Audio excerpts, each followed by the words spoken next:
Hello everyone, आपका मेरे channel पे बहुत बहुत स्वागत है। आज मैं आपके लिए एक न्यू कॉन्सेप्ट लेकर आई हूँ जो व्याख्यात्मक एवं निर्वचनात्मक परंपराएं हैं। परंपरागत विचारों के पश्चात समाजशास्त्र में पारस्परिक क्रिया सिद्धांत से संबंधित विचार देने वाले समाजशास्त्रियों का उदय हुआ। अब तक आप लोगों ने प्रकारवाद देखा। प्रकारवाद किसे कहते हैं, प्रकार क्या है, मर्टन के विचार, पार्सन्स के विचार, रेडक्लिफ ब्राउन के और मेलिनोव्स्की के, इन सब के विचारों से आप अवगत हुए हैं। आज मैं आपको एक न्यू टॉपिक पढ़ा रही हूँ। जैसे प्रकारवाद आपने देखा, संरचनावाद भी देखा। अब तीसरा टॉपिक है व्याख्यात्मक। अब तीसरा टॉपिक क्या है? व्याख्यात्मक एवं निर्वचनात्मक परंपराएं। इसमें जिसको व्याख्यात्मक को इंग्लिश में कहते हैं हर्मेनेउटिक एंड इंटरप्रिटेशन ट्रेडिशंस। परंपरागत विचारों के अंतर्गत समाजशास्त्र में पारस्परिक क्रिया सिद्धांत से संबंधित विचार देने वाले समाजशास्त्रियों का उदय हुआ है, जो प्रभावशाली सूक्ष्म समाजशास्त्री के रूप में जाने गए हैं। ऐसे विचारकों में सबसे पहले सर्वप्रथम जिनका नाम लिया जाता है वो है महान अंतःक्रियावादी, प्रतीकात्मक अंतःक्रियावादी G.H. मीड। अगले हैं कार्ल मैनहीम, फिर इरविन गॉफमैन जैसे सामाजिक मानवशास्त्री विचारकों का नाम प्रमुख रूप से लिया जाता है। अब आइए देखते हैं कि सामाजिक क्रिया प्रमुख रूप से प्रकारात्मक सिद्धांत है। सर्वप्रथम विल्फ्रेड प्रेटो ने सामाजिक क्रिया सिद्धांत की रूपरेखा प्रस्तुत की। यानी अगर आपको ये कहा जाए क्या कि जो सामाजिक क्रिया का सिद्धांत है, उस क्रिया के सिद्धांत में सर्वप्रथम जो क्रिया के बारे में बताया है या हम लोगों को अवगत कराए हैं वो समाजशास्त्री विल्फ्रेड प्रेटो थे। प्रेटो के बाद मैक्स वेबर ने सामाजिक क्रिया सिद्धांत को एक विस्तृत रूप प्रदान किया। उन्होंने सामाजिक क्रिया को सामाजिक क्रिया के प्रकार भी बताए, सामाजिक क्रिया के आदर्श प्रारूप भी उन्होंने बताया। और इसी तरह से मैक्स वेबर के बाद पार्सन्स का आता है कि पार्सन्स ने भी अपनी सामाजिक क्रिया के प्रकार और अभिलक्षण भी बताए हैं। इस तरह से आपको सामाजिक क्रिया के सिद्धांत में Vilfredo Pareto number 1, number 2 Max Weber, number 3 Parsons. तो इस तरह से आपको 3 थिंकर पढ़ने होंगे सामाजिक क्रिया सिद्धांत में। अब आइए देखते हैं क्या है आगे। टॉपिक आपका है समाजशास्त्र एक विषय के रूप में प्रत्येक प्रघटना के सामाजिक और सांस्कृतिक आधारों की ओर खोज करता है। समाजशास्त्र एक व्याख्यात्मक विज्ञान है, जिसका अर्थ है समाजशास्त्र वास्तविक कारणों को जानना चाहता है। यह निश्चित कारणों को जानना, समस्याओं का समाधान करना। समाजशास्त्र का उदय एक विषय के रूप में फ्रांस की क्रांति की अराजकता से हुआ है। इसके बाद नेपोलियन और अन्य शासकों ने जब एक स्थिरता ला दी, तब समाजशास्त्र बाधित हुआ था। समाजशास्त्र व्याख्यात्मक इसलिए है क्योंकि ये वास्तविक कारणों को खोज करना चाहता है। अधिकतर वास्तविक कारणों की खोज नहीं करने पर समस्या का समाधान संभव नहीं है। उसके बाद देखिए मैक्स वेबर समाजशास्त्र को उनके केंद्रीय विषय के रूप में एक ऐसी समझ पैदा की है जिसकी प्रकृति निर्वचनात्मक यानी इंटरप्रिटेशन, निर्वचनात्मक हिंदी में कहते हैं, इंटरप्रिटेशन इसको इंग्लिश में कहेंगे। वेबर ने सामाजिक क्रिया को निर्वचनात्मक समाजशास्त्र का नाम दिया।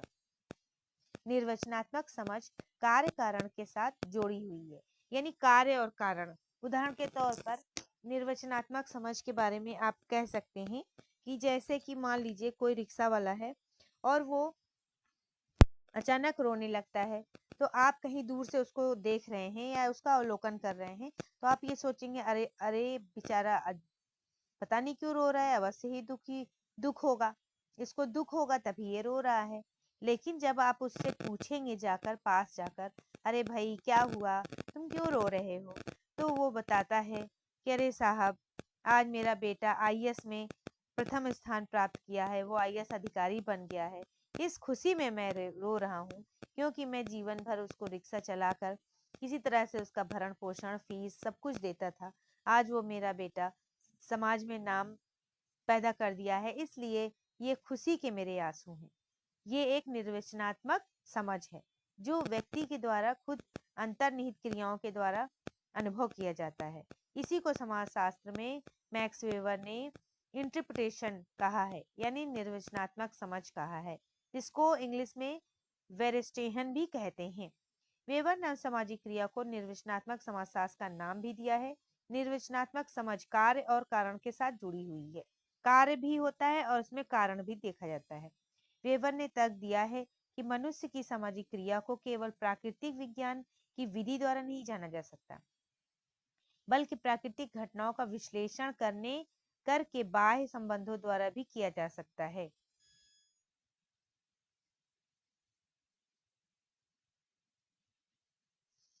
सामाजिक घटनाओं की समझ के लिए निर्वचनात्मक समझ को कार्य में लेना आवश्यक है।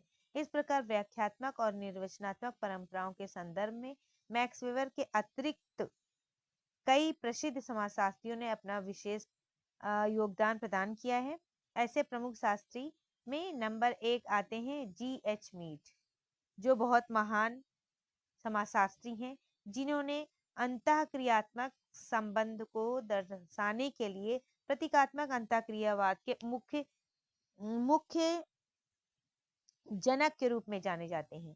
प्रतीकात्मक अंतःक्रियावाद के जनक अगर पूछे तो आप मीड ही बताएं। मीड के द्वारा ही प्रतीकात्मक अंतःक्रियावाद का प्रारंभ हुआ है। इसके बाद इनके जो मीड के जो शिष्य रहे हैं वो हैं हर्बर्ट ब्लूमर। मीड के जो शिष्य रहे हैं वो कौन है? Herbert bloomer. तो इस तरह से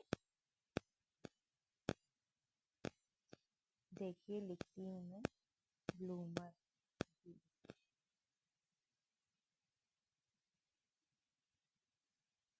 ब्लूमर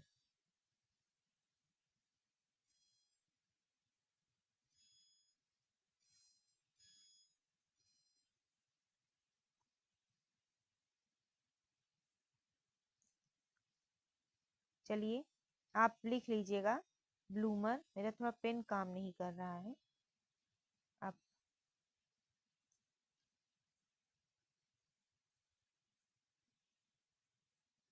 चलिए लिखिएगा, आप ब्लूमर लिख लीजिएगा। तो इस तरह से G.H. मीड के जो शिष्य रहे हैं वो ब्लूमर रहे हैं। कौन? ब्लूमर। और ब्लूमर के जो शिष्य रहे हैं वो इरविन गॉफमैन रहे हैं। इरविन गॉफमैन, जिन्होंने ड्रामाटिकल कॉन्सेप्ट को हम लोगों को समझाया है, किस तरह से हम जीवन में दिन प्रतिदिन अपने किसी न किसी स्टेज से गुजरते हैं, जैसे front stage, back stage end of stage. इस तरह से प्रतीकात्मक सिद्धांत के संस्थापकों में एक थे कौन? G.H. मीड, जो अमेरिका के दार्शनिक, समाजशास्त्री और मनोवैज्ञानिक भी थे। मुख्य रूप से शिकागो विश्वविद्यालय से जुड़े हुए थे। शिकागो विश्वविद्यालय आप लोग को याद होगा, शिकागो विश्वविद्यालय और जर्मन विश्वविद्यालय, ये दो तरह के, जर्मनी फ्रैंकफर्ट स्कूल जिसको कहते हैं, तो ये दो तरह के स्कूल जो हम समाजशास्त्र में अपने जो हमारा सिलेबस है यूजीसी नेट का, इसमें हम पढ़ेंगे जर्मन सोशियोलॉजी एंड शिकागो विश्वविद्यालय। तो इन दो स्कूलों के बारे में मैं आपको विस्तार से कभी कोई वीडियो लेकर आऊंगी, तो इसमें आपको समझा दूंगी कि शिकागो स्कूल या शिकागो विश्वविद्यालय किसे कहते हैं और जर्मन विश्वविद्यालय किसे कहते हैं, फ्रैंकफर्ट स्कूल किसे कहते हैं। तो इस तरह से ये शिकागो विश्वविद्यालय से जुड़े थे G.H. मीड। इनके अधिकांश कार्य का सामाजिक क्षेत्र के भीतर स्वयं और दुनिया की निष्पक्षता के विकास पर केंद्रित थे। मीड ने कृति में समुदाय की मनोवृत्ति को सामाजिक के रूप में परिभाषित किया। इस प्रकार इनके महत्वपूर्ण कार्य प्रतीकात्मक अंतःक्रियावाद, व्यवहारिकता एवं सामाजिक व्यवहार के दर्शन हैं। मीड प्रतीकात्मक अंतःक्रियावाद में स्व को धुरी बनाकर प्रतीकात्मक सिद्धांत के ताने बाने को बुनते हैं। इस सिद्धांत की प्रकृति दार्शनिक और मनोवैज्ञानिक अधिक है। मीड ने अपनी पुस्तक माइंड, सेल्फ एंड सोसाइटी, जो 1934 में लिखी गई थी, मीड की जो पुस्तक है वो 19 मीड की जो बुक है ये 1934 1934 में लिखी गई थी इनकी ये बुक। अब आप देखें, जिसमें उन्होंने मैं और मुझे के सिद्धांत को प्रतिपादित किया है। मैं और मुझे का सिद्धांत जो है, मैं से मुझे बनने तक सिद्धांत। मैं क्या है? एक छोटा बच्चा है जो सामाजिक प्राणी के रूप में परिवर्तित होता है, वो मुझे है। और मैं क्या है? एक छोटा बच्चा है। तो इस तरह से सिग्निफाइड अदर्स यानी कि सामान्यीकृत अन्य के आधार पर अपना सिद्धांत विकसित किया है। इसी तरह जर्नलाइज्ड अदर सिग्निफाइज अदर, विशेषीकृत अन्य और सामान्यीकृत अन्य, ये दो अवधारणाएं मीड के द्वारा दिया गया है। इन्होंने प्रमुख अवधारणाओं के आधार पर अपने मत का विस्तार भी किया है। मीड ने भूमिका ग्रहण सिद्धांत भी प्रतिपादित किया। इनका दूसरा सिद्धांत है भूमिका ग्रहण सिद्धांत। अब मीड के स्व की अवधारणा क्या है, आइए देखते हैं मीड ने स्व की अवधारणा कैसे दी है। मीड ने स्व की अवधारणा को प्रतीकात्मक अंतःक्रियावाद का केंद्रीय आधार बनाया है, जिसके अनुसार मनुष्य के भीतर स्व होता है। कई बार हम स्व का अर्थ आत्मा से लेते हैं। मनुष्य का मस्तिष्क भले ही भ्रष्ट हो जाए, परंतु स्व यानी आत्मा परमात्मा का अंग है, यहाँ एवं सबसे ऊपर शुद्ध रूप में है। इसी आत्मा को बहुत थोड़े बहुत फेरबदल के साथ मनोवैज्ञानिक पदावली में मीड स्व कहते हैं। यह स्व जन्म के लेने के बाद अपने विशुद्ध रूप में होता है। यह स्व ना तो हिंदू होता है और ना ही मुसलमान होता है, यानी स्व का कोई जाति धर्म लिंग कुछ नहीं होता है।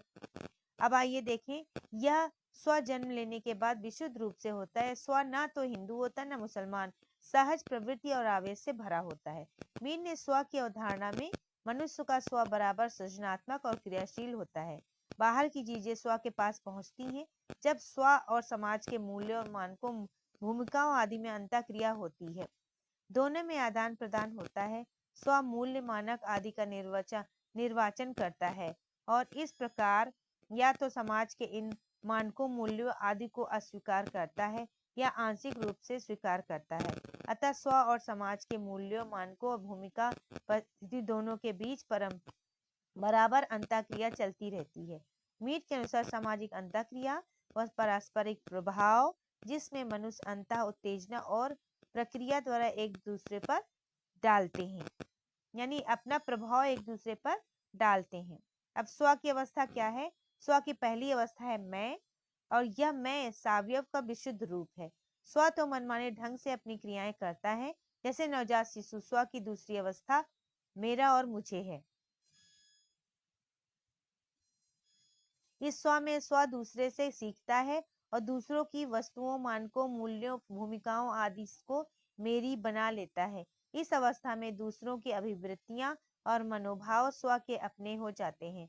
अंततः मनुष्य के स्व में मैं होता है। इस स्व का जब समाजीकरण किया जाता है तो वह मैं से मेरा और या मुझे बनने लगता है। आगे देखें, स्व की अंतःक्रिया। जब बाहरी समाज के मूल्य मानक भूमिका परिस्थिति स्व की दुनिया में पहुंचते हैं, तब स्व और बाहर की दुनिया के बीच में वाद विवाद और अंतःक्रियाएं होती हैं, और इसी अंतःक्रिया की प्रक्रियाएं अपने आप प्रतीकों की सूची का आकार बढ़ाता है। इस प्रकार दूसरे लोगों के अनुभवों को स्व ग्रहण करता है और इस प्रकार स्व के अनुभवों का खजाना निरंतर बढ़ता जाता है। स्व का विकास। जैसे जैसे बच्चा अपने विकास की अगली अवस्थाओं में पहुंचता है, भूमिका ग्रहण करने की प्रक्रिया लंबी और जटिल होने लगती है।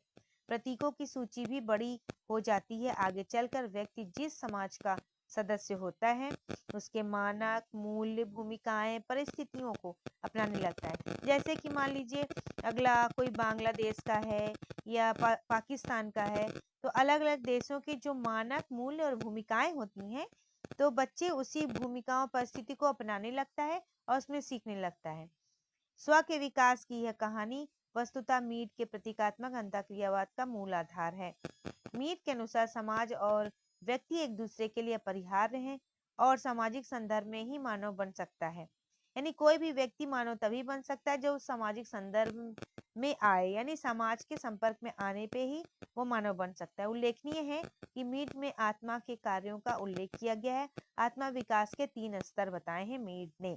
अब यहाँ देखिए, मीड की एक बात यह है कि उन्होंने कहा है कि व्यक्ति समाज में जब आता है, सामाजिक नियमों को सीखता है, तभी हम क्या बनते हैं, एक सामाजिक प्राणी बनते हैं। तो यहाँ पर मैं आपको उदाहरण देना चाहती हूँ कि किंसले डेविस ने जैसे रामू नामक भेड़िया का अध्ययन किया था, जो 1924 में लखनऊ के एक चिकित्सालय में भर्ती था। रामू नामक भेड़िया क्या था कि उसमें सामाजिकता का अभाव था। वो बचपन से ही जंगल के जानवरों के बीच रहा है, इसलिए वो जंगल के जानवरों की भांति या भेड़िया की भांति गुर्राता था और उसी तरह से भेड़िया की भांति चलता था, दोनों हाथ और दोनों पैरों पे, जैसे जानवर चारों पैर पे चलते हैं वैसे ही वो भी चलता था। तो इस तरह से वो, उसके अंदर सामाजिकता का अभाव होने के कारण वो बिल्कुल मनुष्य की जगह वो बिल्कुल जानवरों की तरह हरकत करता था। तो इस तरह से ये कहानी आपको, मतलब ये उदाहरण मैंने दिया। अगला है मीड का प्रतीकात्मक अंतःक्रियावाद। उन्होंने स्व और प्रतीक बताया है मीड ने। जब मनुष्य एक दूसरे के साथ बातचीत करते हैं तो प्रतीकों का प्रयोग करते हैं। व्यक्ति के स्व का विकास दूसरों की भूमिकाओं को अपना लेने से होता है। मीड द्वारा ऐसे व्यक्तियों को महत्वपूर्ण दूसरे कहा जाता है जिनका किसी व्यक्ति के स्व मूल्यांकन और सामाजिक आदर्शों की स्वीकृति पर सर्वाधिक प्रभाव पड़ता है। जैसे कि बच्चा, आप देखिए, बच्चा माँ से प्रभावित होता है, पिता से या दादा से, दादी से, किसी से भी प्रभावित होता है। उनको देखकर वो उसके लिए महत्वपूर्ण हो जाता है। उनको देखकर वो क्या करता है कि उनके गुणों को सीखता है, उनकी आदतों को सीखता है, उन्हीं की तरह एक्टिंग करता है, तो उसके लिए वो महत्वपूर्ण हो जाता है। महत्वपूर्ण होने के साथ में ही वो उसके ही मूल्यों, कार्यों और उनके जितने भी आदतें हैं, विचार हैं, उन सब का वो अनुकरण करने लगता है। तो इस तरह से बच्चे के लिए वो व्यक्ति एक महत्वपूर्ण अन्य हो जाता है, जिसको बोलते हैं महत्वपूर्ण दूसरे या अन्य। ठीक है, अगला देखें। अर्नोल्ड रॉस ने अंतःक्रिया अध्ययन के जाने माने विचारक हैं। कहते हैं कि दूसरों की भूमिका को ग्रहण किए बिना प्रतीकों का विकास नहीं हो सकता है। यानी जब तक हम दूसरों से सीखेंगे नहीं, भूमिका को सीखेंगे नहीं, ग्रहण नहीं करेंगे, तब तक हमारा विकास नहीं होगा। जब तक दूसरों की भूमिकाओं को अपनाया नहीं जाता, व्यक्ति समाज के प्रतीकों, मूल्यों, मानकों आदि को समझ नहीं सकता। जी.एच. मीड की कुछ कृतियां हैं, जी.एच. मीड की, जो इसमें मेंशन की गई है, आप इसको नोट कर लीजिएगा। जी.एच. मीड की कुछ इंपॉर्टेंट कृतियां हैं, जैसे towards the theory of the philosophical discipline 1900 में उन्होंने लिखी, 19 में what social object must psychology principles 1990 में, द सोशल सेल्फ 1913 में, the nature of the past 1921 में, कैरस लेक्चर 1930 में, the philosophy of the praise 1932 में, फिर आइए the philosophy of the praise 1932, mind, self and society 1934 में, the philosophy of the act 1938 में, the philosophy of the present 1959 में। तो इस तरह से आपने देखा कि आपका ये कॉन्सेप्ट पूरा हुआ। जी.एच. मीड बहुत महत्वपूर्ण है, जो हम लोगों को प्रतीकात्मक अंतःक्रियावाद में आपको पढ़ना है। आप फिर से रिवाइज कर लीजिए, मीड ने क्या कहा था। प्रतीकात्मक क्रियावाद में सामाजिक अंतःक्रिया व पारस्परिक प्रभाव है, जिसमें मनुष्य अंतः उत्तेजना और प्रक्रिया द्वारा एक दूसरे पर प्रभाव डालते हैं। अगला स्व की उन्होंने अवस्था बताई। प्रथम अवस्था आई की है और आगे दूसरी अवस्था मैं की है। स्व की अंतःक्रिया क्या है, आपने देखा। स्व अंतःक्रिया की प्रक्रिया में अपने आप प्रतीकों की सूची का आकार बढ़ता रहता है। जिस तरह से हम सीखते रहते हैं दूसरों की क्रियाओं से, अंतःक्रियाओं से, वाद विवाद से, तो इसी तरह से हमारी समाजीकरण की प्रक्रिया जटिल होती चली जाती है। तो यही क्या है, स्व की अंतःक्रिया है। फिर स्व का विकास कैसे होता है, मीड ने कहा है स्व के विकास 3 स्तर है। मीड का प्रतीकात्मक अंतःक्रियावाद में महत्वपूर्ण दूसरे हैं। फिर आइए मीड की कुछ कृतियां हैं। तो इस तरह से आपने देखा कि मीड का ये कॉन्सेप्ट पूरा हुआ। आपका मेरे चैनल पे आने के लिए, लेक्चर को सुनने के लिए आपको बहुत बहुत धन्यवाद। और मेरे चैनल को आप लाइक करिए, सब्सक्राइब करिए। आपको मेरा वीडियो या मेरे द्वारा लाए गए कॉन्सेप्ट आपको कैसे लगे, इन सब के बारे में आप कमेंट करिएगा। अपने दोस्तों को मेरी वीडियो शेयर करिएगा और मेरे चैनल को सब्सक्राइब करिएगा और लाइक करिएगा। Thank you so much.